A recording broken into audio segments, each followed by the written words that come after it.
প্রিয় শিক্ষার্থীরা, আজ আমরা পড়ব বাক্যাশ্রয়ী সমাস। কাকে বলে বাক্যাশ্রয়ী সমাস, উদাহরণই বা কি, সেই সম্পর্কে আমরা জেনে নেব এই ক্লাসে। মনোযোগ দিয়ে যদি ক্লাসটি পুরোপুরি দেখতে থাকো তাহলে বাক্যাশ্রয়ী সমাস সম্পর্কে আশা রাখি তোমাদের কোনো আর সমস্যা থাকবে না। তো আমরা চলে আসি আমাদের ক্লাসে। আমরা পড়ব বাক্যাশ্রয়ী সমাস। প্রশ্ন তোমাদের কিন্তু এভাবে থাকবে যে বাক্যাশ্রয়ী সমাস কাকে বলে, কিংবা এইভাবেও থাকতে পারে একটি উদাহরণ দিয়ে বলল এই সমস্ত পদটি বা সমাসবদ্ধ পদটি কোন সমাসের উদাহরণ। তো আমরা বাক্যাশ্রয়ী সমাস জানার আগে তিনটি উদাহরণ জেনে নিই। প্রথম উদাহরণ, বসে আঁকো প্রতিযোগিতা। দ্বিতীয় উদাহরণ, সব পেয়েছি দেশ। তৃতীয় উদাহরণ, পিছনে ফেলে আসা দিনগুলি। দেখো, এই যে তিনটি উদাহরণ দিয়েছি, এই তিনটি সমস্ত পদ বা সমাসবদ্ধ পদ।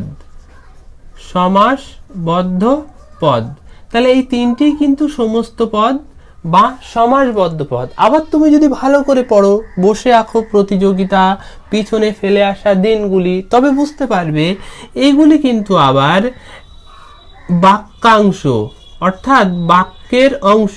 আরেকটুখানি বর্ধিত করলে পুরো বাক্য হয়ে যেত। তো আমরা বাক্যও বলতে পারি, অসুবিধা নেই। তাহলে আমরা বলতে পারি বাক্য বা বাক্যাংশ। আবার এইগুলি সমস্ত পদ। তাহলে আমরা বুঝতে পারছি এ এমন একটি সমাস, অর্থাৎ বাক্যাশ্রয়ী সমাস এমন একটি সমাস যে সমাসের অর্থ একটি বাক্য বা বাক্যাংশকে আশ্রয় করে গড়ে উঠেছে। তো আমি কি বললাম, আশা করি বুঝতে পারছো। এই সমাস এমন একটি সমাস যে সমাসের অর্থ এই বাক্য বা বাক্যাংশকে আশ্রয় করে গড়ে উঠেছে। সুতরাং আমরা বলতে পারি যে সমাসে একটি সমস্ত পদ বা সমাসবদ্ধ পদ, যে সমাসে একটি সমস্ত পদ বা সমাসবদ্ধ পদের অর্থ বাক্য বা বাক্যাংশকে আশ্রয় করে ফুটে ওঠে, সেই সমাসকেই বলে বাক্যাশ্রয়ী সমাস।